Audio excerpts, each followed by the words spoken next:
Hello, I'm Sam Collins, and I talk about small parts of racing cars. Yeah.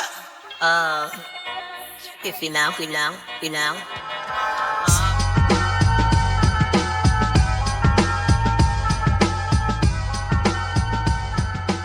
Haha! There you go. Flipping eight, Max. Yeah, been a while, man. How are you? How are you, mate? How are you? How's life? Good. What are you doing now? We got an offer we couldn't refuse. I'm just switching to to my earbuds. We got an offer we couldn't refuse on our websites back in like 15. So 15 was my Yeah. last Le Mans. And I got asked by Audi of America to get involved with their owners club here in the United States. So I Yeah. did that, took over the print magazine, took over the club itself, and then like Audi's kind of moved as things have contracted at the brands. They kind of stopped funding the club, and the club just kind of exists on its own. And it was like austerity measures, cutting staff, cutting office space, Yeah. whatever, and it was just getting burnout level. So I hired some pretty good people who were there to try and keep it going, and I kind of set out on my own to kind of. I'm in my 50s now, so I figured to tackle projects that I can things I want to do, and Yeah, club that's school important. That's was important. rewarding, I suppose, but it wasn't the projects I wanted to do. So Yeah. Oh, cool.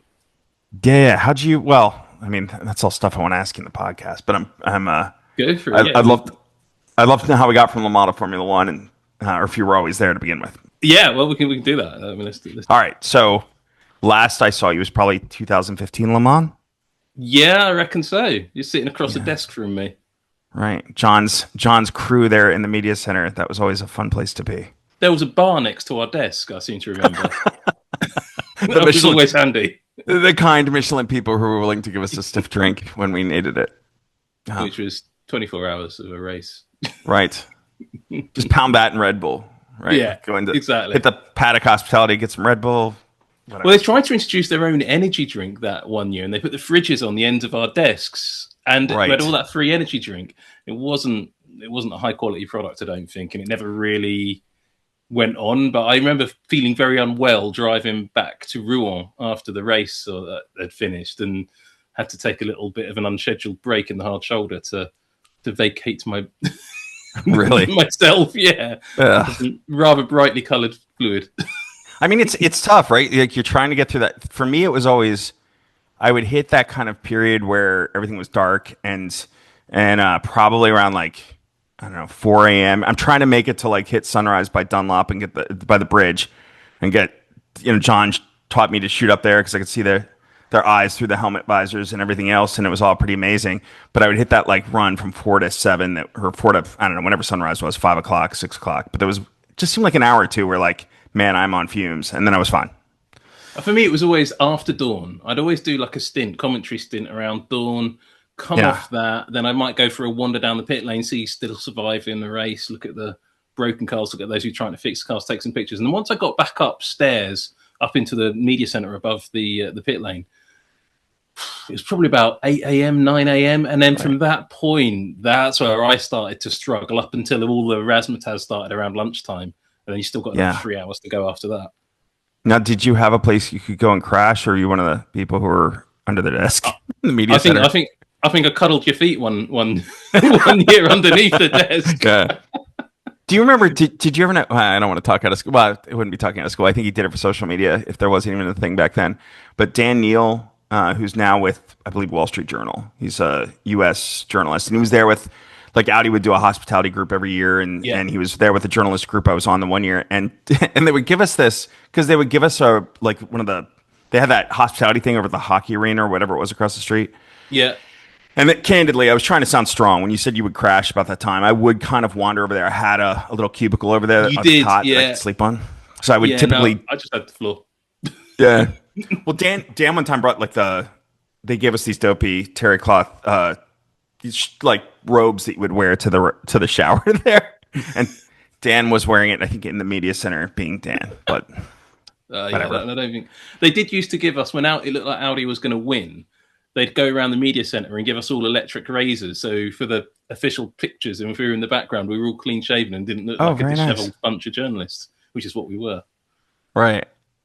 Okay, so for those listening to the podcast and don't yet know who you are, I want to talk about who you are. But then what I'm planning to ask you, and I'm happy to go wherever else, but obviously what's going on with Formula One this season. I do want to reminisce about Le Mans a bit. I'm curious about that. But also, you had told me a fascinating story once, and I'm remembering some details, not all. I live in Pennsylvania, and my mom grew up in Western Pennsylvania. I was out there all the time. So we had a conversation one of those late nights cuddling in the media center about a certain tunnel in Western Pennsylvania. So I'm curious about that one, too, if you're open to chatting about it. Absolutely. It's up by Donegal in Pennsylvania. Ganassi's secret facility, which I ended up making not so secret, which upset You're the one who broke it? Yeah. There's obviously take credit, but no, it was me. Right. And I'll tell you a story how that happened, actually. Okay. The guy who invented it was a guy who's now sadly dead, called Paul van Valkenburg, who used to write columns for the magazine I was working for at the time. And he wrote this column maybe in like 1995, 1996, and I was looking through some old magazines to try and find something to write about. And he was talking about the ultimate aerodynamic test facility would not be a wind tunnel, it wouldn't be CFD, it wouldn't be a real-world racetrack because you get crosswinds. It would be an enclosed tunnel where you could drive a car up and down in perfectly repeatable conditions. And as a joke, the editor then drew a picture of the London Underground with a Formula One car going through it. And I thought that was great fun.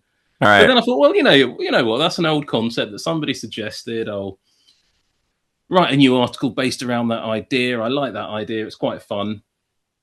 And yeah, let's see what you do. How could you build one of these? It'll fill a few pages. It's a nice, easy article that we can stick in when it's a quiet month or something.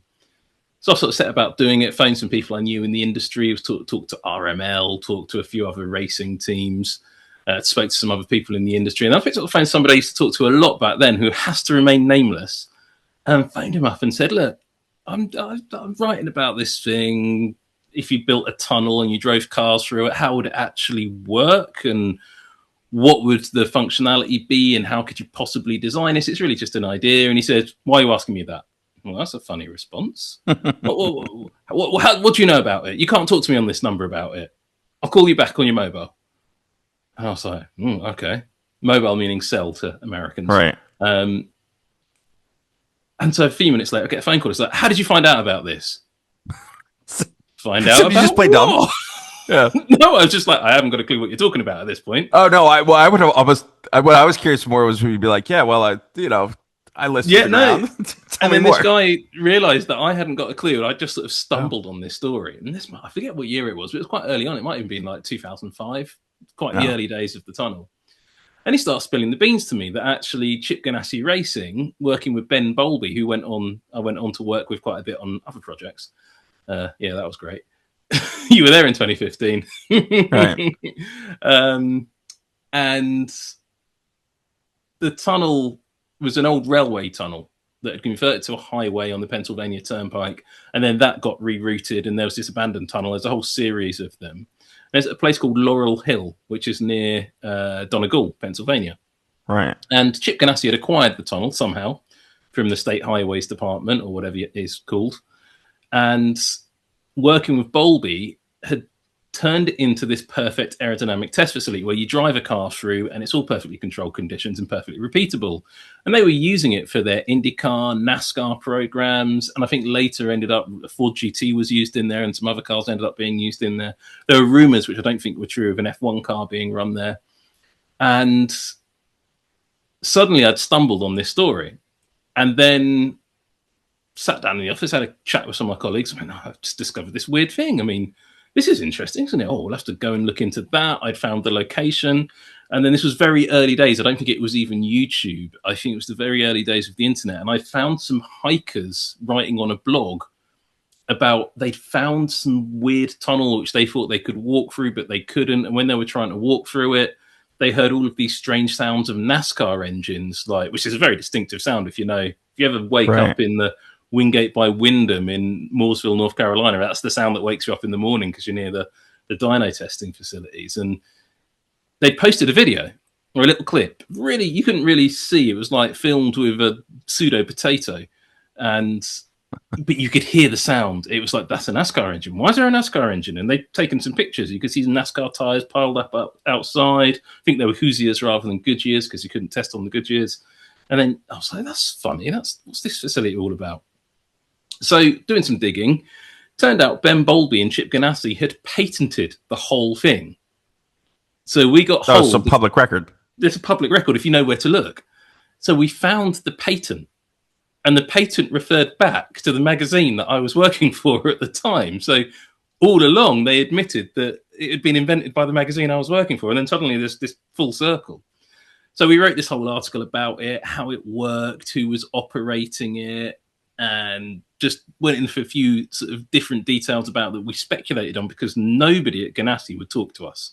I asked Chip directly about it. I asked, I think Andy Brown was still there at the time. I asked him about it, and they would just be closed door. So we wrote the story about it, and it went into a NASCAR publication I was editing and the main magazine I was editing, so 2 different versions. And it sort of went around the motorsport community a bit at that point, but it didn't really get much traction until I wrote a version of that story online, which I think you can still find if you Google it. And it was a much lighter weight story. It didn't go into the technical details as much. And that story then started to get traction. I think it got picked up in Road and Track and a few other like bigger websites. And it's the one everybody refers back to, this one online story, but misses the 2 original print articles I did on it. And I think earlier this year or late last year, some journalist came in from the States, came up doing this whole big long interview on a big channel, YouTube channel, claiming how he discovered it and then saying that we didn't know what it was. And I was like, mate, come on. Your story was 3 years after mine. Come on, get rid of that. But yeah, what they were using was a highway tunnel converted to a motorsport testing facility. And it was like Area 51. It was so secret. The thing is, Ben Bowlby is English. And he'd got some mates like George Howard Chappell, who worked for the Aston Martin team and now work for Multimatic and do a lot of work with Ford. And they found an abandoned railway tunnel in England. And they've built another one just near Silverstone. Really? And there's a second one of these coast down tunnels or high-speed test tunnels at a place called Catesby. And this tunnel is publicly available. If you've got enough money, you can go and rent it out and test it. They used the Mazda DPI car as the test mule for it, which is fascinating. But the Ford GT Le Mans cars were tested in there primarily. Interesting. I have heard rumors of F1 cars in there, which I think might be true, but no one will say who because it would be against the regulations. But yeah, these secret tunnels underneath the ground that are being used to test race cars. And it's actually a really clever solution, a lot cheaper than a wind tunnel. I guess it's like the air is really controlled and turntable at each end? Turntable at each end, permanently climate controlled, humidity controlled. I think the one in Pennsylvania was less advanced than the one in the UK is now. I'm sure Ganassi have upgraded it a lot, but there was a court case with the Ganassi one about somebody who was forced to work in there and it wasn't properly ventilated and they got basically poisoned by the gases from the cars. There was a whole big legal court case, which I think you can look up. And that released a lot more information, but there used to be clouds that would form inside the tunnel in Pennsylvania because the humidity was so high and it wasn't as controlled. Whereas the one in the UK is like fully climate controlled. They've really managed the road surface. But the US one has a slight kink in it about halfway along. And that caught out one of a turn? Yeah, not quite a turn, but enough that you'd have to adjust your steering wheel. A bit like the Mulsanne kink or the Avis kink, something like that. I'm trying to remember when you and I first worked together, if I'd done this yet or not when we spoke.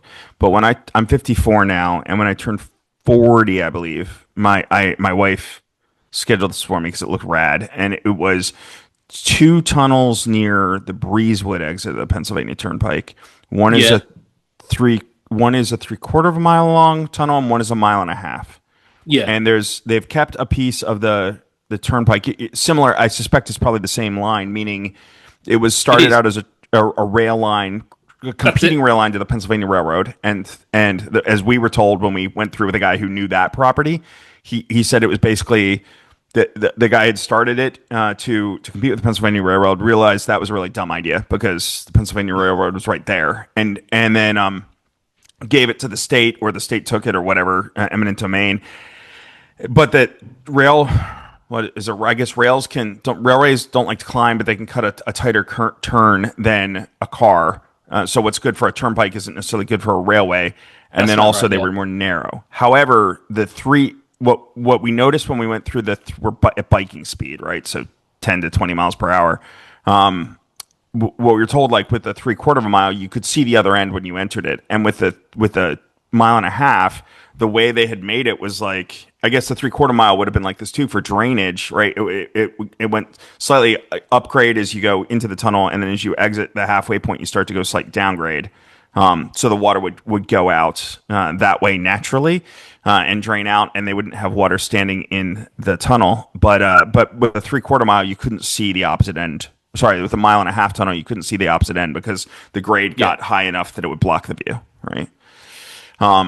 So I wonder. That's why I asked if it was a turn or if it was more of a change in. Oh yeah, no, it was a turn. It was a turn, and the reason I mention it is when they were testing one of the old Dallara Indy cars in there.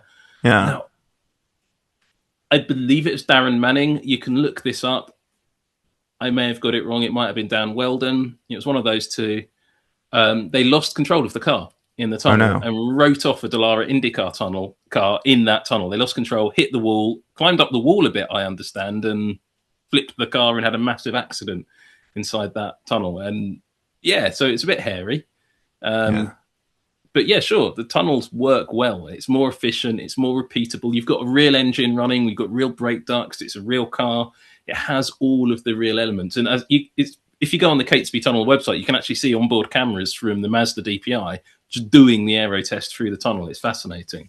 I've been meaning to make a video about the full story behind that, and I will do. It's just I want to get up to Catesby and do a bit better filming than just using archive footage. So you're going to use the UK one versus the... Yeah. Okay.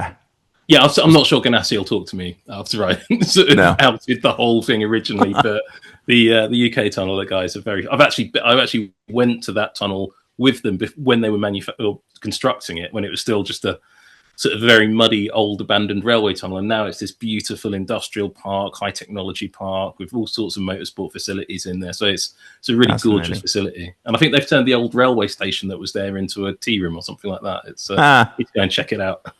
That is very cool. So did I catch what magazine you were writing for at the time? That was Racecar Engineering at the time. I left them in 2017, something like that. So if somebody really wants, super wonderfully in-depth, nerdy magazine. But if they want to catch the really in-depth version, that's pre-internet, so probably only exists in your local library or you'd probably. There are they did have an online version of the magazine which you can go and buy and download. And if you Google, you might be able to find versions that are downloadable without buying it. But I don't know about that. That's pretty rad, Sam. Thanks for sharing. I've always wanted to revisit that one with you. I think we were no worries. when we last discovered it or discussed it. Okay, well, so when I knew you from Le Mans, I assume you were doing, if you were with Racecar Engineering or whomever at that point, you were doing more than WEC or endurance. I was doing that with Racecar Engineering. I was doing it actually by 2015. I was primarily doing it with Nissan actually. Okay. Because I was involved with Nismo TV. Right. And that was just about when we were starting the Super GT coverage. I think that started in 2013 or 2014 with Radio Le Mans, and then we sort of went off with Nismo TV and it became its whole own thing. So we were doing Super GT, we were doing all sorts of crazy videos. They had the Gamer to Racer challenge with Jan Mardenborough, Lucas Ordonez, people like that all won. That was all going on. They had the Delta Wing, the Zeord, and then the GTR. The GTR LMP, the front wheel drive LMP one? The weird one, yeah. Well, all right. So engineering has always been that's one of the things I always loved about chatting with you in the media center is like you would dig into these details of the cars that I think a lot of people were just missing. I think I noticed one day turbofan looking things on the R18s and we were nerding out about that, but because they just popped up on the car, I think that year at Le Mans. Anyway, so if you're at Nissan at that time, that has to be fascinating between the Delta Wing, because I think that was all the same year or maybe back-to-back years. It was back-to-back years. So they had the Delta Wing, which was quite a good success until it met a Toyota. And then there was a whole horrible argument the following year about who owned it. Was it Dom Panels? Was it Nissan? Was it RML? Right. All got very messy and controversial. And that, of course, was an Aston Martin chassis that they were using in that car.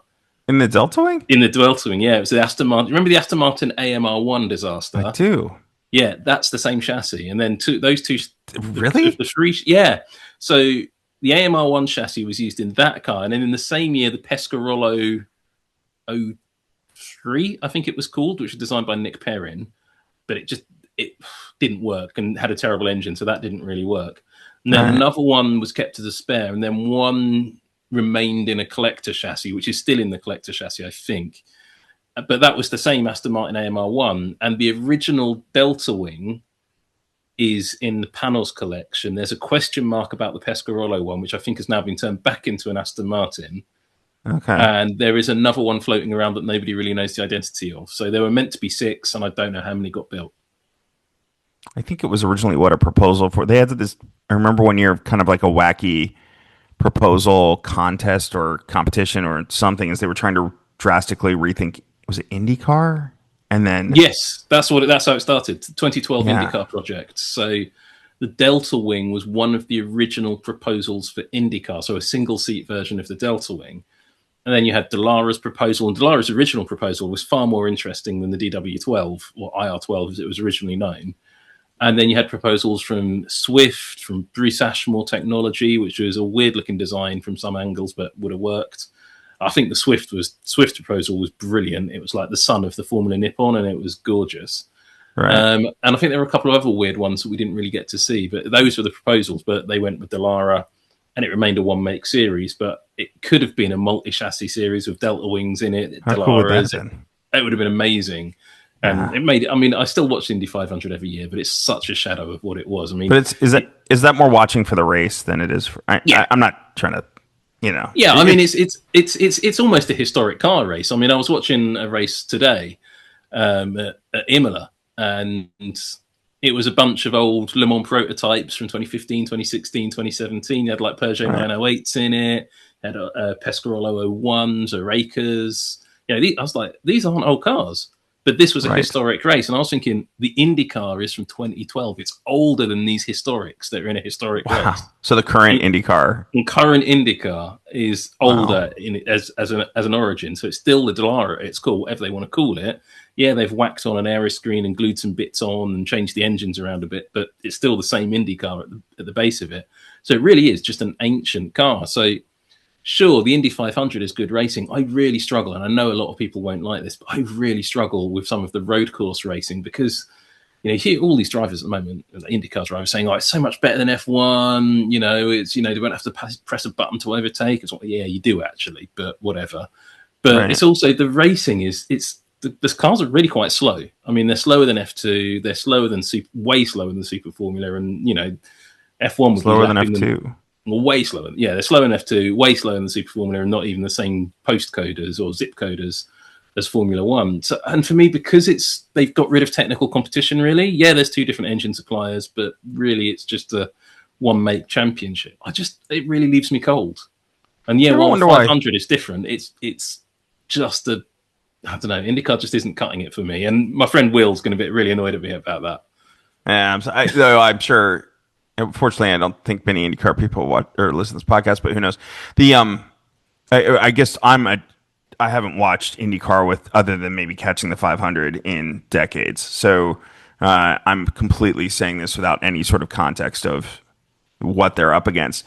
But I think back on American Le Mans Series, what made that brilliant was its adoption of like rules with Le Mans, right? Yeah, that was fantastic. And I wonder, given IndyCar's open wheel, why, if you're saying it's slower than F2, why wouldn't they just like rule with one of the FIA open wheel series, F2 perhaps, and just simply run? The issue to that is really simple to answer. IndyCar races on ovals, nobody else does.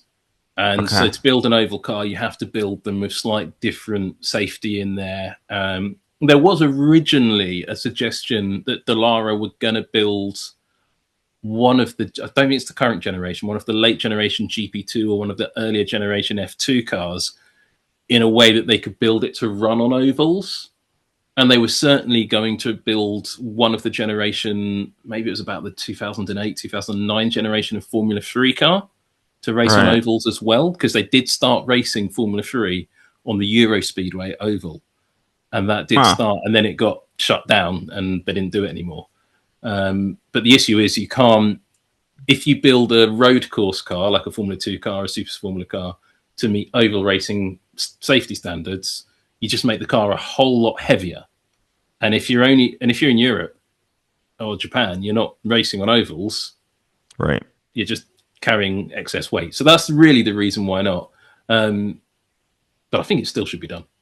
It'd be great. Yeah. Well, I mean, I guess which is the lesser evil, right? When you see a spec series, it's hard to get your head around it because there aren't a lot of manufacturers. It's more expensive to jump into, or they run a formula forever in comparison to say Formula One, or do you look at something like GT3, which is this sort of very approachable.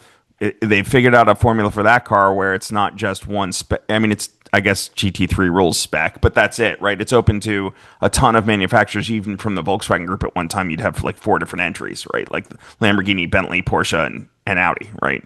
So that's because there's no regulations. There's no real regulation. The way GT3 works, and sadly now too many other series with balance of performance. GT3 was the first of these series, and it doesn't really have technical regulations. It has performance boxes. So you design a car to perform in a certain way, and if you fit within that performance box, they'll fiddle with your engine, your restrictors, your weights, all sorts of other things to make all of the cars basically perform in the same way. So you don't really have to engineer a car particularly hard. You've just got to build a car to be vaguely there or thereabouts, and the rules will sort out the rest. And for me, I think that's a real shame. I think balance of performance isn't a good way to regulate motor racing. Some of the greatest motor races I've watched have involved cars that were completely different, running to completely different rule books. I mean, if you think about Laguna Seca, the Porsche RS Spider battling the Audi R10, I mean, those races were astonishing. Right. I mean, out of your seat, some of the best motor racing in the world, because you had 2 completely different machines going wheel to wheel, banging fenders. It was fantastic. If you start introducing balance of performance, then you kind of make it all a bit artificial. And that's the problem with the current top class at Le Mans at the moment. It's a bit artificial. The fact they're refusing to even disclose balance of performance figures, I think, is a joke. You don't know the story of the race if you don't know maybe Ferrari's got a performance break this week, or Genesis, or whoever. And then you get into the situation that a lot of the cars aren't really what they say on the tin. I mean, is that a BMW or is it something else? I mean, is this Genesis a Genesis? Is that an Alpine? Right. No, they're both a Racers, just with some different bodywork on a different engine, and then performance balance to be the same. So so they're the US spec. Yeah, they're like TPI basically now. Right. Yeah. So they have to use one of 4. This is still 4 chassis manufacturers. Yeah, that's right. And a spec hybrid system. Yeah.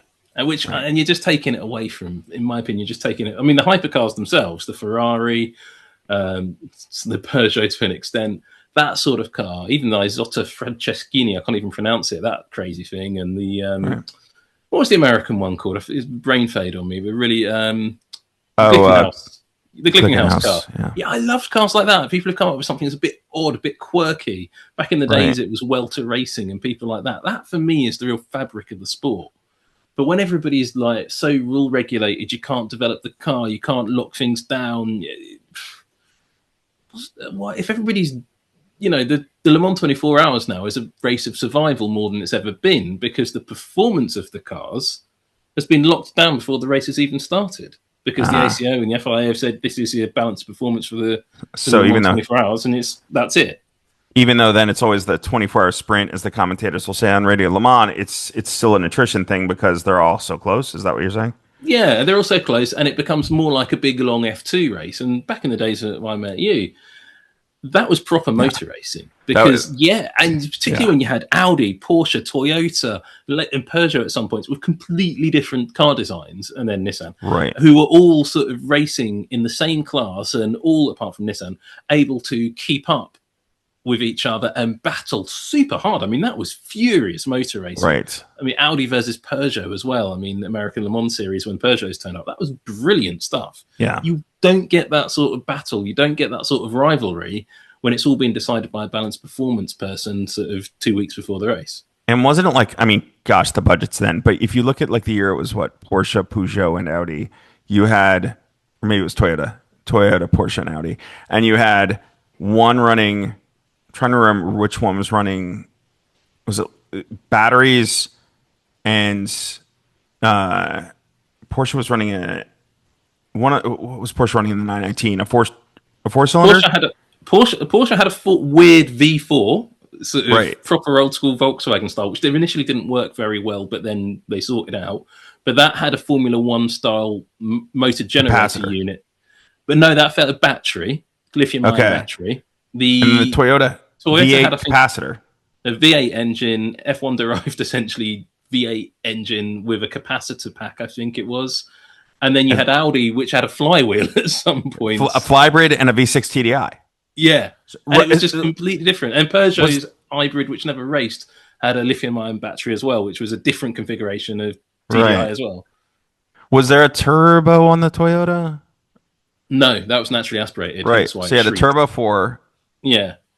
Hybrid, and then a V8 naturally aspirated V8 hybrid, and a turbo diesel. Yeah. Hybrid.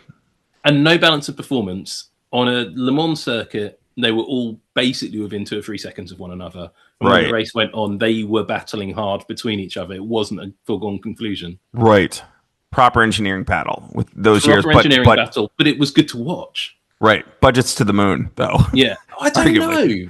I'm not convinced by that, because I think had the Nissan been built properly, which it wasn't, they would have proven that you could build a car that was almost as quick. It would never have been as quick as the front runners, but it wouldn't have been far off if it had been built right, for probably a quarter or a tenth of the budget of the Audis and Toyotas. I mean, I don't think Toyota's budget was as big as people thought it was. Okay. That was very much an engineering driven project. Obviously Audi and Porsche had huge budgets. What was crazy to me, the year they turned up with the 919, I remember they had a morning breakfast with Wolfgang Hotz, right? And Hotz had been head of development at Audi. Before that, Opel DTM, Ferrari. The dude was legit back, like, catalog of engineering. And he ends up taking the role at Porsche. And so I asked him specifically about, like, 919, like, what are you sharing? Because we didn't really know much, right? The first year the car turned up. And he's like, I'm sharing some of the staff. And I'm not sharing, I hired them away. Otherwise, car is completely different from the R18. Yeah. And that year they had, like, remember the signs on the front straight? Like, they had, like, home of Quattro, and it was like, home is where the heart is. Like, the Porsche and Porsche and the Audi marketing people were screwing with each other, right? Like, the rivalry was so amazing. Fun. Yeah, it was great, but it was fun as well. It was a friendly rivalry, but bitterly full. Right. Yeah. Like the rivalry between Peugeot and Audi, that wasn't friendly. No. That was more hardcore. Yeah. But I remember, like, the GT1, the last days of GT1, right, when it was Corvette and Aston Martin, and they would, like, even their mechanics would, like, race up the front straight for the start, like, pushing the cars faster. Like, they I don't know, the rivalry was just a fantastic thing to watch. And then they'd all go to the pub afterwards. That's the thing that people didn't see. They'd all go to the Irish bar in the middle of Le Mans together and have a drink, because that was really brutally fought rivalry on track, but everybody was friendly. And that was just the way it should be. And even then, GT1 had a sort of balance of performance, but not like it is now. Yeah. And that still worked quite nicely. And when GT1 brought in the full balance of performance, which you saw in the GT1 World Championship, when you had the Ford GT, which is a gorgeous car, the Nissan GTR, the Lamborghini, and I think a Saleen turned up that then got banned. That kind of killed the class, because the cars weren't really built for endurance racing. They broke down a lot. I mean, I think forget what year it was, 2010, there were 8 cars in GT1 and only 2 finished. And they were both behind the GT2 leaders. So it was a bit like, oh, this class has kind of died. Yeah. But again, I think that class was killed by balance of performance. Might have been. So there are always different levels, right? I guess balance of performance. And it wasn't really called that. But I think about it, you mentioned the RS Spider, and with that that would have been R10, right? Battles. Yeah. And late R8, I think. The last of the R8s took on, because they crossed over 2006. For a little bit. Yeah, and the first Penske Spiders appeared in 2006, and then the Acuras or the Hondas joined them in 2007. And Sebring after Sebring, the R10s went away, and they ran the R8s until... Yeah, I remember that's it. I was at Lime Rock that year when Nick Nish won the last R8 race, and Yeah, it was a phenomenal battle. He was That clearly really was. like the RS Spider was clearly faster, so that he Yeah. was able to pull it off. But no, I think what was amazing in the ALMS was Don would just kind of let them go, right? Whereas it seemed like, at least the way the old salts like John would tell me about it when I was in Le Mans, it was like the ACO will never let LMP2 beat No. LMP1. That's not the show. So I think that was John that told me that. I don't want to correct, you know, but whatever. And I think that's what was. I was obviously working or winning around Audi so much that I would be rooting for them all the time. But there was something I thought that was just so cool about Porsche showing up with a lighter car, smaller engine. It was just so utterly Porsche and their heritage at Le Mans, and to be able to fight for an all-out win just seemed like, why would you not let them go? I could see where Audi wouldn't want them to do it, but what a great show that would have been. Yeah, because back then the RS Spider was essentially banned from Le Mans. They couldn't bring the Penske Spiders at all, and it wasn't until that Muscle Dutch, Milk, I think Dutch team, Van Merkstein. Uh, I know they turned up with an RS Spider. The only reason I know that is I found a picture of it at Le Mans covered in mud. So the driver had obviously had an off when they came into a pitch. So I took a picture of it and it's covered in mud. And I was like, okay, you've had a moment. Yeah. Did Muscle Milk run their car in Le Mans? I thought Muscle Milk ran the car the 1 year. One They year I might was have there. There was a blue one as well, and I can't remember who ran that. I don't recall. But again, that car never got to. It's like the Ferrari 333. Never really got to show what it could do in Le Mans because it was really aimed at the US market. But I think it was a bit of a shame we never got to see that unleashed in Europe with Penske and Pro Team running it. Had Penske brought that car to Le Mans and the ACO would have been game to it, I think he would have been a player. Yeah, I think so too. And that was and the reason is that the ACO said LMP2 was wasn't a class for manufacturers. It was a class for privateer teams. Right. But I always sort of thought, well, that's not really true because you've got Alpine with a completely works team in LMP2. Yes, they're running an Racecars, but that is a full Alpine works team. And you've even let them change the name of the car on the garage door to Alpine A450, I think it was.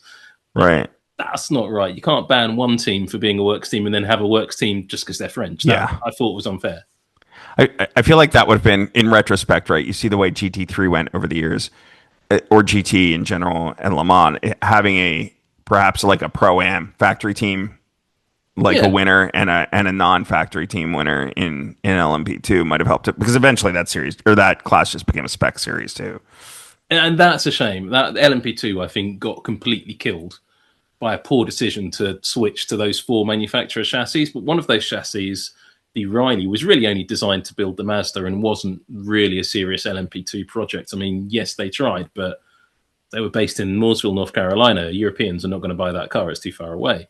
So they didn't really, I think they only made 2 or 3 of those that weren't Mazdas. The Mazdas were great.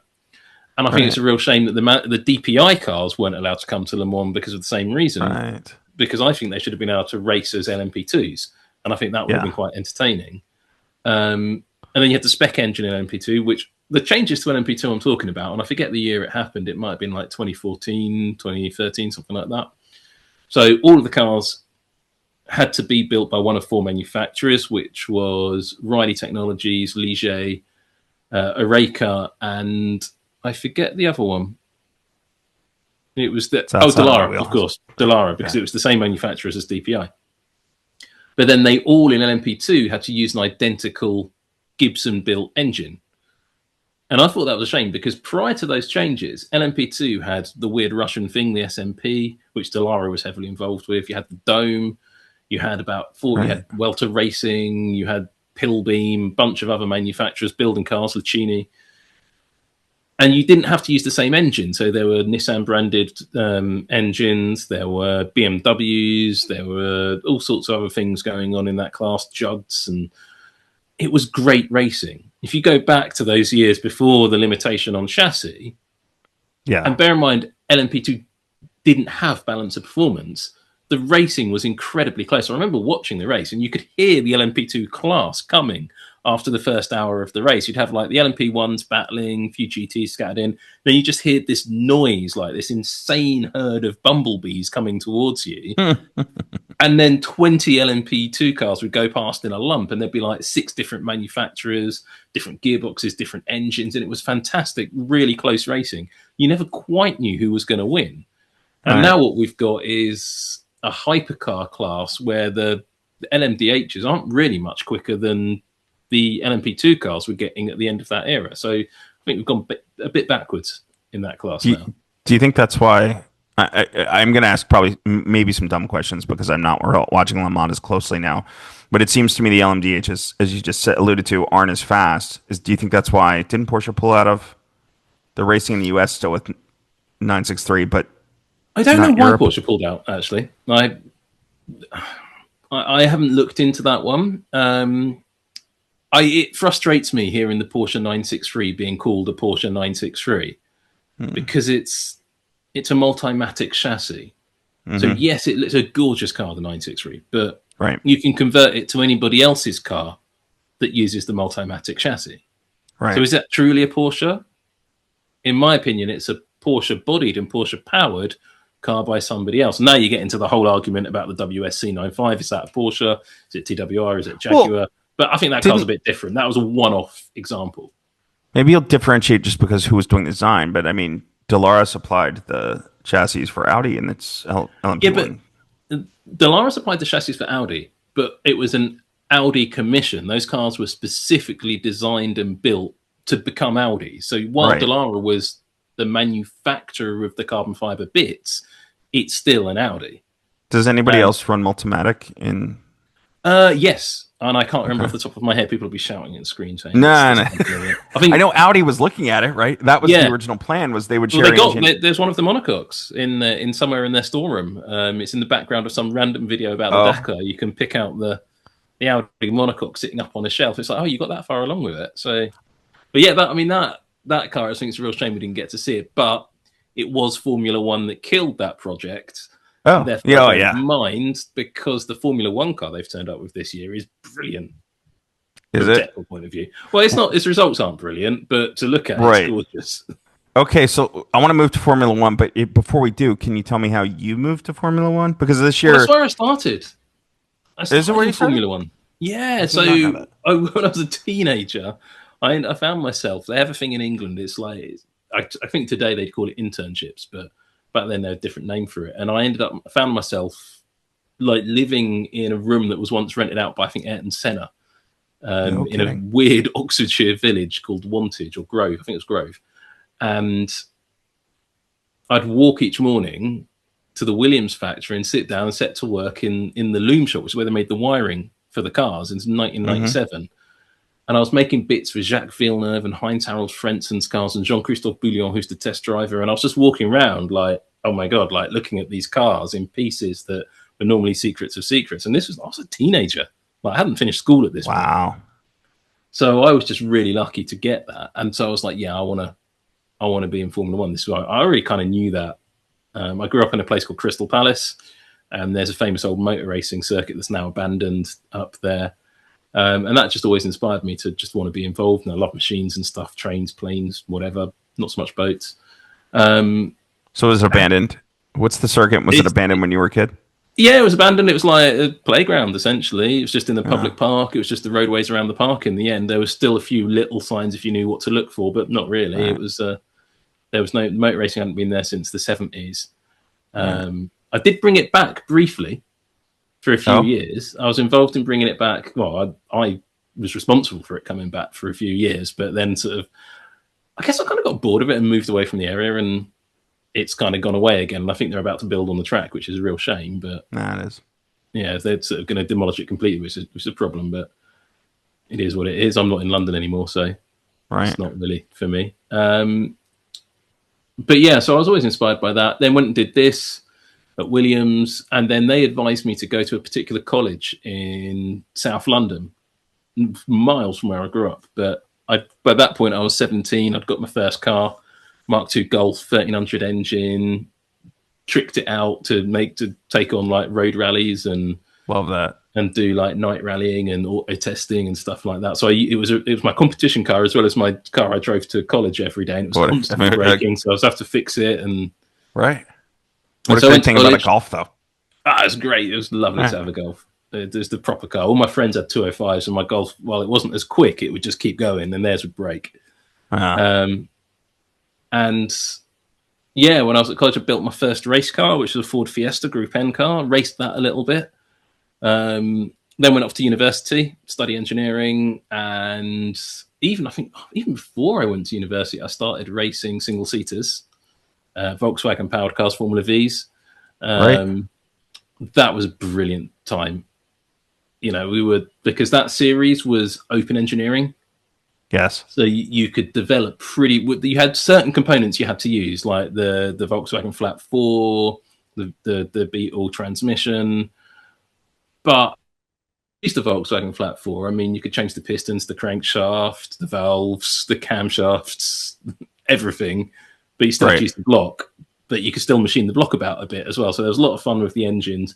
Then the chassis regulations were basically, you got to have a chassis and some bodywork. And you weren't allowed wings. Wings were illegal. Right. So you'd come up with all these clever little tweaks to try and find a bit of downforce or to reduce drag. I was always big on forget the downforce, reduce drag. Let's go to Silverstone. It's a high-speed circuit, and we'll just drive faster in straight lines than everybody else. Got to the point where I was putting the car in a wind tunnel and testing it, and and we did wind tunnel testing on the car, straight line testing. It was great fun, and there was proper engineering battles going on there. You'd have 60 or 70 cars on the entry list for most races, and they'd have to have heats and finals. Really great fun. And I didn't realize at that point I massively enjoyed the engineering of the car more than the driving of it. And so I started to drive other people's cars a little bit to see what they'd do, and it was quite good fun. And my first mechanic in that Formula V series, is why I'm telling you the story in a roundabout way, was I was racing at Silverstone. It was the first time I'd raced at Silverstone. It was the first time I'd raced a single seater, or open wheeler as you'd call it in the States. And to get from the garages, we weren't allowed to drive out of the front of the garage for some bureaucratic reason. So we had to drive back into the paddock and then drive round to the holding area, the pre-start grid. But I didn't really know where this was. So someone just told me, it's near the medical centre, which I did know.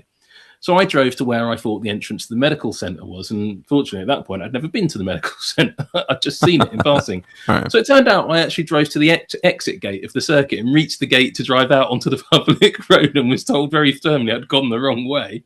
So I was a little bit lost. So I turned around, went back over these bridges, driving down the public road that's in the middle of the track with normal road cars driving around. Everyone's like, why is there a race car driving around here?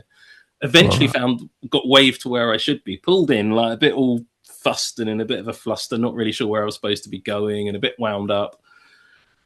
And I sort of pull in, put into my place on the pre-grid, and I'm like, what do I do now? And then this girl who I'd never seen comes over to me and starts fiddling with my seatbelts and shouting at me that I'd got my seatbelts wrong, which I had, and just having this massive go at me. And I'm like, what on earth? And she's like, I'm meant to be your mechanic. Where are you? Why have you not been here? You left the garage like 5 minutes ago. You nearly missed the start. Was absolutely laying into me. And that's how I met Lena Gade. No kidding. It was her first race as well. She'd never done motor racing before, and she'd been assigned to me. I'd never met her, never knew anything about her. And that's how I got to know her. And then she got her experience basically mechanicking on my Formula V, which was probably a good start for her. But yeah. And she ends up at, I forget which year I first noticed her at Audi. I think R15 era. She was definitely. I don't think she was there in the R8 era. So this would have been about, the Formula V's would have been about 2007, 2008, maybe. No, it might have been earlier than. No, it was earlier than that actually. No, it was much earlier than that because I had Autosport branding on the car. So maybe it was like 2004, 2005. No, all right. So early R8 days. But she'd won anywhere near Audi at that point. She worked for BMW after that. Because she came from the mass production car industry, wanted to get into motorsport, and this was her route to fiddle on my car. Just kind of messing around on the... She quickly outgrew my Formula V, put it that way. Boy, Formula V is such an interesting thing. I'll still see them for sale in like the local Facebook marketplace, and it's. I mean, I'm sure you can run them in Classic Series or whatever here in the US. There's still a really quite buoyant, like current Formula V series in the US. I think they call it Formula First sometimes. Okay, but it is still there. Like having worked around Volkswagen Group for so many years, and they're constantly looking for new ways to, well, nowadays maybe less so with less budgets, but constantly looking for new ways to sort of engage new technology, to have some sort of like open spec, easily serviceable something that could revisit Formula V spiritually. I know it would be ruined by marketing people who just want it to be like whatever the current car they have to push is, but like it was really a brilliant, like, I don't know, just environment, right? Like everything about that model worked, and it was a wonderful accident because the reason they started it was to promote their current model. It's just their current models happen to be a Volkswagen Beetle. Right. So they used the bits of the Volkswagen Beetle, and you've got to go and race that, but you can build your own cars. So they commissioned Porsche of Salzburg to build a car, which was never officially called a Porsche, but it was called an Ostro. So an Ostroval, and that was actually built by Porsche Austria. And obviously that's when there was a bit of a falling out over the 917s about. So to train the engineers and mechanics to get ready for the long-tail 917 in sort of 66, 67, they built the Ostrovals. So that was the first Austrian Salzburg-built Porsche race cars. And then obviously there was the famous battles that went on into the early 70s with the 917s and other cars. Right. So they started off with that. I actually ended up owning one of those, which was owned by a racing driver called Brian Henton, who made it to Formula One many years later. But I didn't realize I'd actually ended up with this old car. Being me, I'd managed to find that car, and then somebody actually gave me a car called a Beach 5C because their wife had told them to kick out that old wreckage of a car out of their garage. Got a phone call because you want to come and look at this car, and I was like, yes. Do you want it? I haven't got any money, and when I say I hadn't got any money, I was scraping around to like get petrol to go in the car at that point. Right. And I was like, yes. Sort of managed to get the bits, cobbled it together, took it home. Looked around, looked up the history, managed to sell it off, take some bits off it for my car because I couldn't afford the new parts, and then sold off the chassis and some other bits to someone else, and that paid for me to do 2 more races. But it turned out that car was in a wreck because it crashed into my car in sort of the 1980s, and both cars had been in wrecks ever since. So I'd ended up with I'd basically bought this wreckage from an accident at Brands Hatch in the 80s and ended up rebuilding both. And I think both are still in action. Well, the Ostro, which I wish I'd never sold, but I hadn't got any money, so I really needed money, so I had to sell the race car. Right. That raced for a while in the historic series, but I now think is in a private collection somewhere. And I know who owns it, but I really wish I didn't sell it because it's worth a lot more than I sold it for. And then the Beach, I think, sold to somebody in the States and is back racing, so that's still around as well. So there's still these 2 cars, and they both look amazing. But I own neither anymore.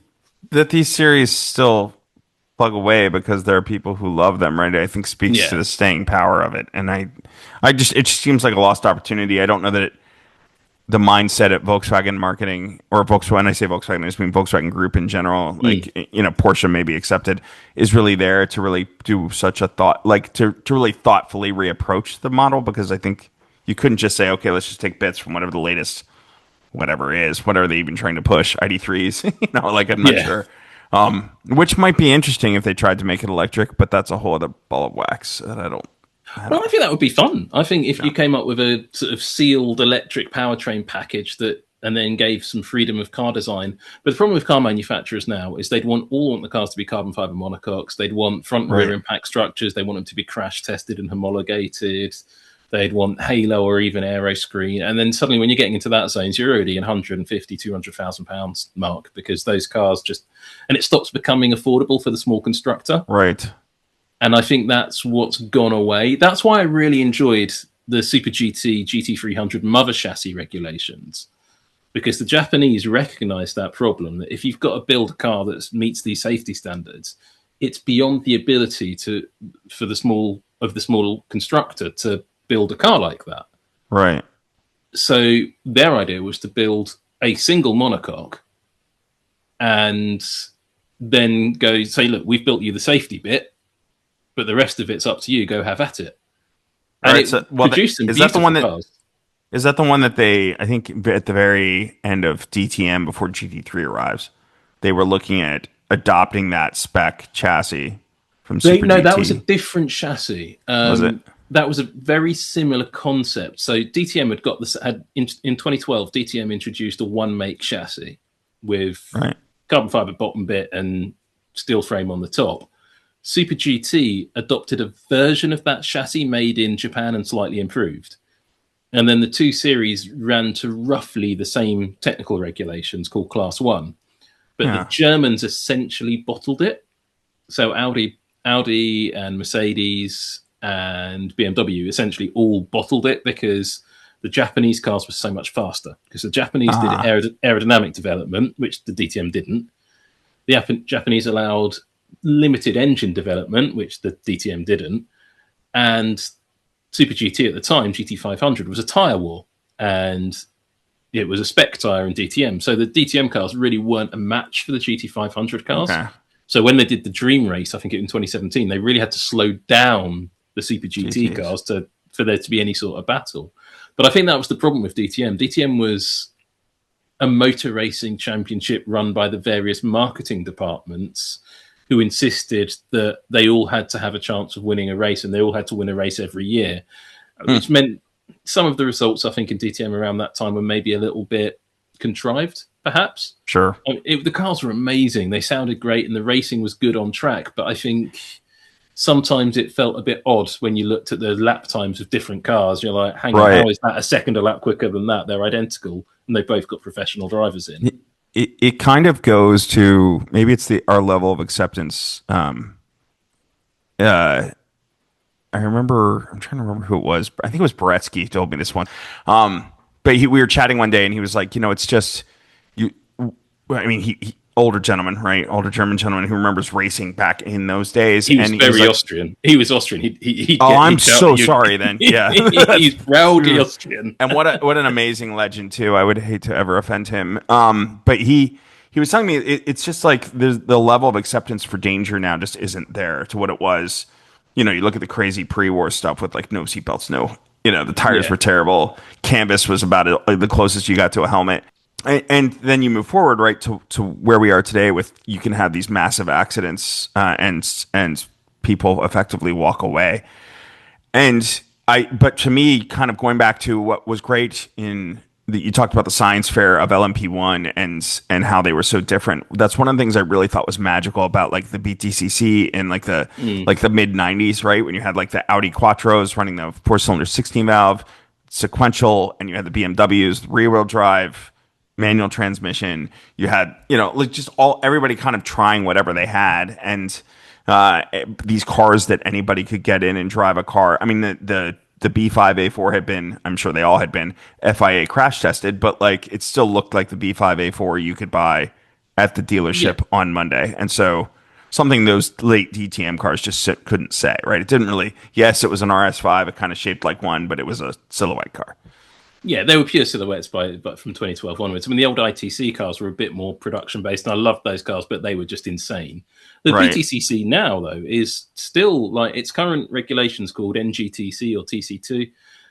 I think that's a really nice rule book. So it does allow you to go to the organisers and buy a chassis package, but you still have to build it around a production car shell, which you do retain quite a lot of. Then you've got a freedom of whether you want to build your own engine or use use the engine from the production car, and you have a choice. So some take the production car engine, some you build their own.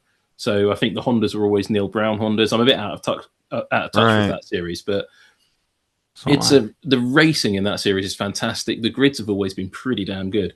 It's not a professional championship anymore, and they will insist that they are. But when you look at who's racing in it, and this is not to the detriment of the series, it means the racing is really good. The teams running it are not sort of, AAA has become something else, but you're not seeing the big super teams like RML running right at the front and big teams like that. It's smaller teams. I mean, there's one not far from here from where I live. But they're smaller teams. They're developing the cars themselves. But you know what? It's better for that. It's like the top level of amateur motorsport in the world, I think, because there are very few, if any, I haven't looked at this year's entry list, but there's very few professional racing drivers. Almost all of the drivers in the series have another job. And that, I think, makes for really unpredictable and slightly wild racing. And you've still got a whole range of manufacturers in there. And these aren't silhouette cars. These are the production cars. So, it's still a really cracking racing series.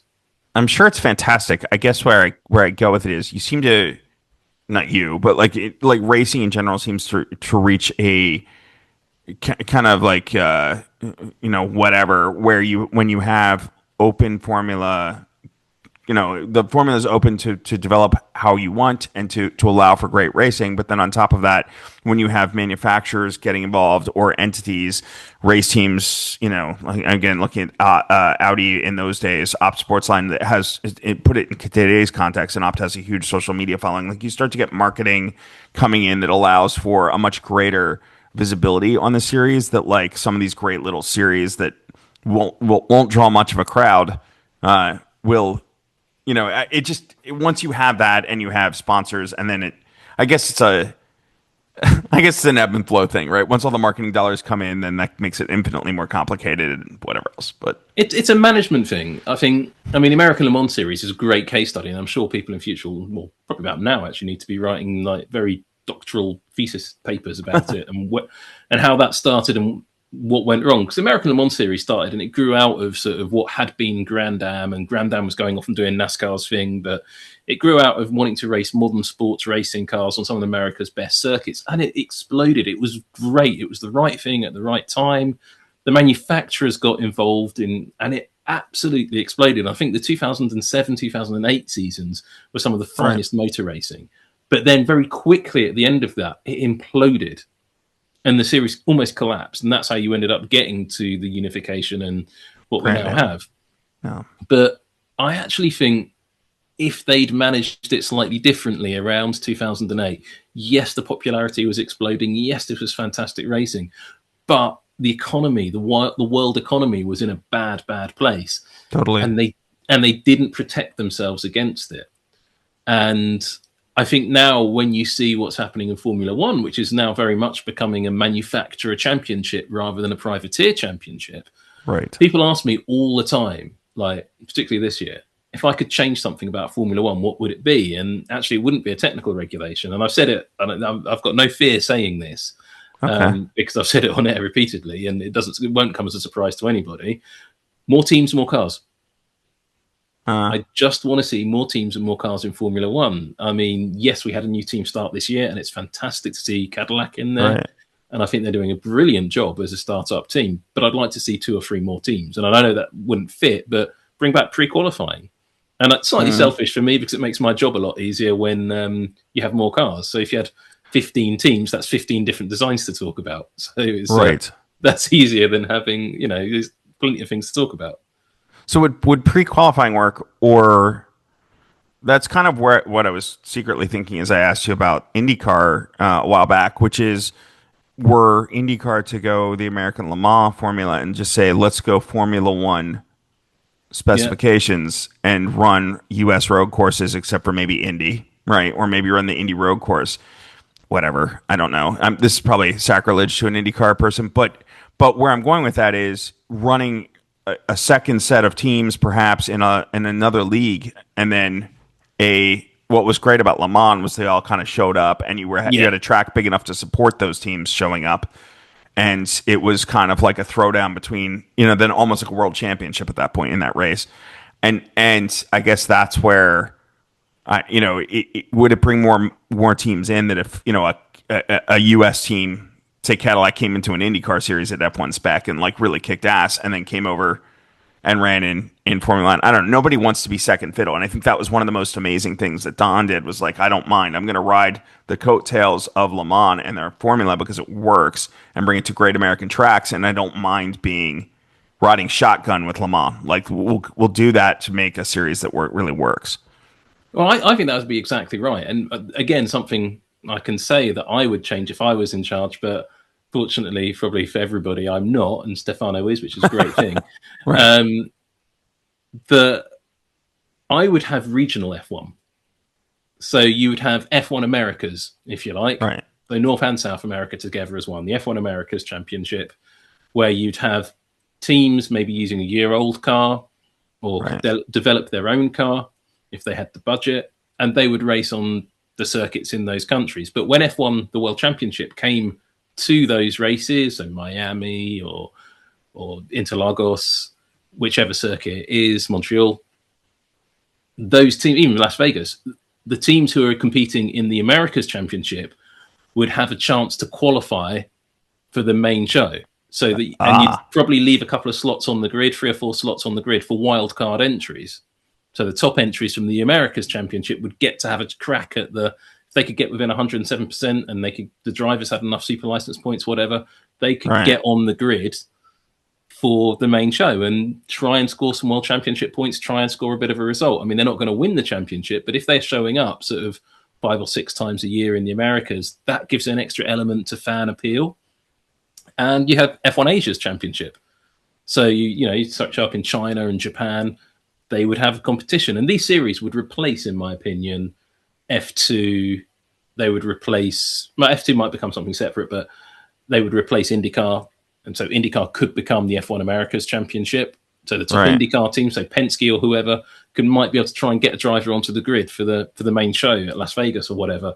Or you might get a Honda-backed team like Dome or somebody like that getting on the grid for the Japanese Grand Prix with a local... if you look at the number of really talented Japanese or American, and when I say American, I mean North and South America as continents, drivers who really would have a decent crack in F1, but there's not enough teams and not enough seats. And I think if you had more seats, more cars, and a chance that these drivers, a few wildcard slots on the grid, and you could have European Championship, same thing, you'd actually get a weird appeal of these funny little teams coming in maybe for a few races and just having a chance to go in. And that would be a brilliant chance for these teams to generate a bit more sponsorship, a bit more funding, the drivers to show what they can do. And they still have to meet all the technical regulations and sport regulations at the same time. But I think they could really boost themselves in. And then you've got teams that might be struggling at the bottom of the field. And if they couldn't get in, you might have a relegation and promotion scheme to be on the World Championship. Like UK soccer. Exactly. Like UK soccer. Sorry, football.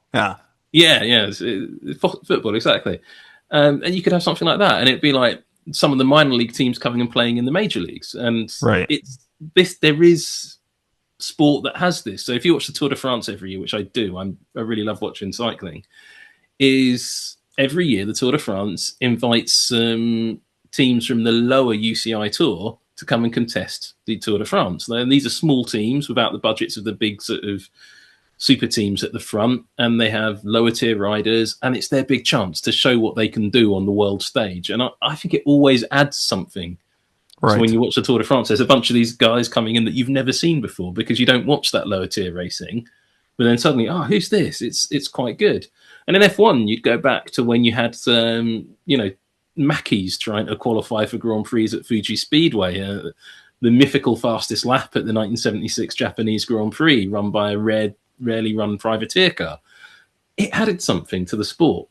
And so for me, the biggest change I would make to Formula One is more cars. But of course, there's practicalities, which means it might not work. If you added promotion and demotion from those regional series and the demotion of the backmarker team or two from Formula One, I mean, I don't know how that works with like revenue sharing, etc., and that probably makes it infinitely more complicated. I think the answer to that is quite simple. If you are a full-time registered World Championship competitor, you basically can't get relegated.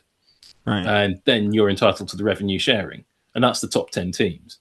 But then you've got manufacturer teams who are committed because of the Concord Agreement, and pretty much all of the teams now are manufacturer-backed, with I think the exception of Williams, and that's about it, really. And Haas, of course. Well, they are manufacturer-backed now, aren't they? So, it's just the exception of Williams. And McLaren, which it's sort of a manufacturer anyway. Right. Those World Championship teams can't get relegated. They're locked in. They're on the Concord Agreement. They get their money regardless of what the wildcard teams would do. So a wildcard team could come in. So Toyota could perhaps develop its own version of the Haas, and Ryo Hirakawa could enter the Japanese Grand Prix, and we'll see how he gets on. But if he beats a bunch of World Championship teams, he doesn't take points away from them in the World Championship, but his standings do count. And then when the World Championship isn't there, the F1 Asia Championship could be like what Super Formula is now, and they still have the same teams and same drivers, but they're just running to a common technical regulations, which, yes, it would increase the costs in Super Formula, but I think not by as much as people think. I think it would also probably make a greater business case for engine manufacturers like Mercedes-Benz, Ferrari, Audi. To Audi doesn't yet have any customer teams, but the more if you're Mercedes and you develop that engine and you can now run it in multiple series around the world, you're now getting that much more data, that much more use, that much more economies of scale in development. Well, you mentioned Ulrich Beretsky, right? And this really plays back to something that he invented called the global race engine. Now, the global race engine concept is kind of forgotten now, but it really did work very well. Mm-hmm. And he came up with this basically set of technical regulations for engines. You could either develop your own engine from scratch, a purebred racing engine, or adapt a production car engine. They'd all be 4 cylinders, and they'd have a 1.6 litre turbocharged capacity. They didn't have to be turbocharged depending on the series, but they were all direct injection as well. And these 1.6 litre turbocharged 4-cylinder engines were announced as actually being the new Formula One engine for the 2013 season. But they were also the engine for the World Touring Car Championship, the World Rally Championship. DTM and Super GT basically adopted the regulations, but at a 2-litre capacity. IndyCar was very seriously considering adopting that engine format. So that's why it's called the global race engine. And so everybody had a variant of those engines. And the idea was that when the F1 engines or the WRC engines had reached the end of their normal racing life, those engines would be supplied by the manufacturers to an associated tuner. So Spice would do the Volkswagen engines, probably Audi engines as well. AMG would do the Mercedes engines. Toda Racing or someone like that would do the engines in Japan. Toms would do the Toyotas. And those engines, so for Formula 3, would have the same engine blocks, the same cylinder heads, but they wouldn't have the turbochargers. So the engines would be rebuilt, modified, but they wouldn't have to buy everything from scratch. They'd be using the second-hand F1 engines, essentially, in Formula 3. And touring cars would have a similar version. And those engines actually are still in use. They were used in the World Touring Car Championship for a long time. They are still in use in the WRC in a slightly different form, but they're still running in WRC. Super GT500 uses a variant of the engine. And that 1.6 litre capacity might sound familiar because Formula One is still essentially running the global race engine to this day, even though the reason they're running a V6 was down to Audi. Audi said when the 4-cylinder was announced as the engine for Formula One, Audi said it was going to enter Formula One to build that engine. They actually built the first 4-cylinder F1 engine and got it running, and it was on the dyno. Beretsky was responsible. And they were developing a variant of it, which ended up becoming the 2-litre DTM engine. And that engine was pretty much ready to go into a car. And I'm not sure if they were going to start a team or buy into a team that by that point they already had a very close relationship with Sauber in Switzerland. Right. Sauber was already developing the Audi R18s and doing a lot of the manufacturing work. And at one point around that time, Audi was spending so much time in the Sauber wind tunnel that the Sauber F1 team couldn't get into their own wind tunnel because Audi had booked it. And their car were falling behind for that reason. And it was the same technical team that were responsible for the Audi Le Mans car that were the same technical team as the Sauber F1 car. So it was a close linkage. But then Audi, and I forget the reasons, it was probably financial or corporate nonsense, had a bit of a wobble and then decided not to commit to F1 for 2013. And there was this whole will they, won't they, will they, won't they. And in the end, Mercedes and Ferrari, and depending on who you speak to, it was Mercedes or Ferrari, who basically said, no, we've had enough of this. We want a V6 engine to stop Audi from coming in. It was only a 4-cylinder engine because Audi wanted a 4-cylinder. And with Audi coming in, we changed the regulations to suit them. But actually, if there's no Audi, well, Ferrari don't make a 4-cylinder engine, but they do make a V6. Mercedes wanted to promote V6s and their bigger capacity engines, and all the other manufacturers were like, well, we don't care, we make both. Like Renault, like, well, we make V6s and 4-cylinders. Right. It doesn't matter to us. So even though Audi and Ferrari by that point had already got tested and running 4-cylinders, they changed the rules to a V6, 1.6 litre V6, and all the other bits of the rules were the same. And that meant that Audi couldn't jump back in.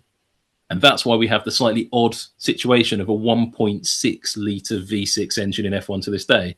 But it's all Ulrich Beretsky's fault, ultimately.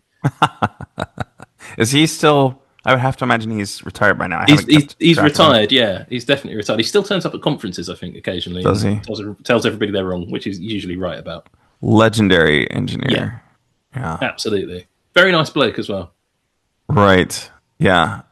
I caught an interview with him not recently, it was probably a year or two ago now, where it was like he was talking about the idea of electric production cars, right? And yeah, he's not happy about that, is he? No. Well, he was talking about the way a lot of his reservations about it were about charging, and yep. He's like, with this rapid charging that everybody expects, you get the idea. So. He actually said to me once, and he was absolutely right. I was doing some work outside of my media work. What a lot of people don't know, and I keep on the download a little bit, is I do some technical consulting for bigger companies and projects, which can't really talk about many of them, but some of them you've seen on track, some of them you haven't. Some of them involve different sort of vehicles and stuff like that, and stuff that goes very fast. One of the things I was looking at was electric mobility, and one of the case studies was a manufacturer wanted to do a bit more electric mobility, electric cars, maybe electric bikes, something like that. And it was looking at the battery technologies. That was fascinating, the emerging battery technologies, where we are, but also the life cycle, the life of the battery, which is improving. The technology is constantly improving. But the biggest roadblock, you had all sorts of difficult things like rare earth elements in the batteries having to, it's a bit like blood diamonds. You had to rely on cobalt from the Democratic Republic of Congo. I mean, if blood diamonds unacceptable, well, what about the battery in your Tesla? Is that acceptable? You have to think about all of those questions. But also the biggest factor was the actual energy infrastructure. There's always people talking about charging, how you charge the batteries. There's multiple ways you can charge a battery. Ultimately, you need a nuclear power station, fossil fueled power station, or some sort of hydroelectric, geothermal, or big old solar panel somewhere in a desert. That's all achievable, particularly if you settle down the Middle East and you can cover the desert with big solar panels. That's really quite a good solution, but doesn't look likely anytime soon. The thing that people, I think in the UK, it's a really good case study. Now, the UK is not a very big nation, but it's quite slow to travel around, even though we drive a lot quicker than you do in the States. It's a weird thing, but we just go faster and get there slower. Yeah. No. If I was to go drive from where I am here, just outside London, to Glasgow in Scotland, it's probably a 5-6 hour drive. Now, in my car, my Golf, I can't quite comfortably make that journey on a tank of fuel. I can just about do it, but maybe not quite. It depends how long I take and how fast I drive. Right. So probably can't quite comfortably do it. Certainly if I got to Glasgow, I'd be quite low on fuel and need to refuel pretty quickly. But if you refuel halfway along, now for me, that's a nothing. Is pull into the service station, fill it up, off you go. 2-3 minutes tops. Doesn't really, you spend more time walking in to pay at the till than you do get back on the road. If you do that with an electric car, now I know you've got fast chargers now popping up at the service areas and stuff like that, but you've got to think about charging an electric car. Think of electricity as like water going through a pipe. Now, if you're charging slowly, you only need a very small pipe with a slow flow rate of water in, like a garden hose or something like that. Nothing too serious, but it takes a long time to fill that tank. So if you imagine it's a water tank, and you're filling it with a garden hose, it'll take a while to fill up. And that might take you 15-20 minutes, or maybe longer to fill it up. And that's still quite quick. But if you want to fill up in the 5 minutes, well, you need a really big garden hose. And that's high current, high energy, high flow rate through that big pipe that's got to go. And that pipe doesn't just go to the charging thing you see by the side of the road, because they're all full of batteries to be able to get the charging rates. So if more and more people go to electric, that you're going to have to get more and more of these chargers with more and more batteries in. Right. But ultimately, it's like a network of water, because at some point, you're going to have to put a big old pipe in the ground between where the chargers are and where the power station is. And that can be hundreds of miles. So start thinking about the infrastructure costs, the engineering required, and the planning issues required to put this giant electrical cabling under the ground to all of these service stations all over the countryside. And that's just in the UK, a small country. Start thinking about doing it in the States. Look up where your nearest power station is. is probably not very nearby, unless you live somewhere like 3 Mile Island. I actually do. Well, there you go. Yeah. No, I was like 8 miles downwind when it went. That explains a lot. Yeah, well, probably so. Yeah, my mom said she put me on the school bus that morning, and she was walking back to the house, and she smelled iodine in the air. Oh, lovely. Yeah, and then I guess we Or I should left. say, not great, not terrible. No. Well, we're all still here. Yeah, exactly. So she's still in great health in her 80s now. But no, the other thing, I guess they had air monitoring. The military showed up that week. We had gone to Pittsburgh, and my dad stayed back because he had to work. And it was weird. He said there was military in our neighborhood, and very, very, Stranger Things kind of situation. I mean, okay, if you do live near a nuclear power station, then I'm sure it's perfectly safe. I mean, an RBMK reactor doesn't just go pop. But the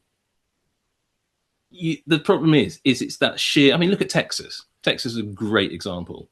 Right. If you start thinking the coast of Texas is where you want to put a nuclear power station, though I know some people build them on rivers, or even gas-fired or coal-fired power stations. Think how far it has to be away before people start complaining. So a coal-fired power station, lots of bad pollution. So you don't want to build it next to a big city. So that's got to be far away. But then you need the cables to go into the big city. But the big city is sort of big city. Streetcars, buildings, all of those demands, which all still need to be met. And this is the problem with electric vehicles. If everybody switched to electric vehicles tomorrow, it would be an environmental catastrophe. Right. And that's just a fact. So this is why I think the future of, and I will come back to motor racing on this, the future of motor racing, and this is very much something that Beretsky kind of indoctrinated me into, but I fully agree because the facts stack up. It's a mix of fuels. There isn't one single solution. So electric cars do serve a purpose. Electric vehicles absolutely do serve a purpose. But when you start getting into longer range travel, the usage case, really depletes quite quickly. Sure. And you have to look at the power and the energy infrastructure, how that's actually happening. And you need to look at the whole picture because electric vehicles are heavier. They cause more damage to the roads as a result. There's more tire wear from an electric vehicle because of that extra weight, which causes problems with localized particular issues. So all that tire wear, that all goes somewhere, that brake wear, it all goes somewhere into the environment around you. And that people are just starting to pick up on that. Right. So I'm not saying electric vehicles are the great evil. They're not, but still a lot of work to be done on reducing their weight, increasing their range, making them more crashable, more reliable, and longer life. I can go back 100 years, get a car, and probably make it work without great difficulty. You're not going to be able to get a Tesla in 100 years to work. It's just, you're going to have to rebuild the whole thing. It ain't going to work. That is really there's so much of that in modern car production. I mean, I'd love to get back to F1, but I'm going to come back to F1. I was getting there. Yeah, well, no, modern cars are so not serviceable, right? By simple, I have a friend who has in the US, Volkswagen makes a large SUV called the Atlas in their Chattanooga plant. MQB based, but quite large 7-passenger. And he's got like 100,000+ miles on it. VR6 car. The VR6 is serviceable, but a headlight just went out, right? An LED headlight, and there's no way to replace the bulb. You're replacing the entire unit. Yeah. And it's just not really. And the cars seem to get more and more that way. My wife does have an e-tron and like the SUV, and I look at it and it's an interesting, fascinating thing. But in 20 years from now, will it even, be showing up at classic car events because people won't even have the software to make it work? Well, the reason it won't be is you won't have the fuel for it at the moment, unless F1 succeeds on what it's trying to do at the moment. And it is doing something really amazing. Nobody's talking about it, and it's really frustrating for me. Yeah, so that's cliffhanger. I'm going to put a pin in it right there, not to end it, but to make that the end of part 1. Part 2 will be more about Formula 1.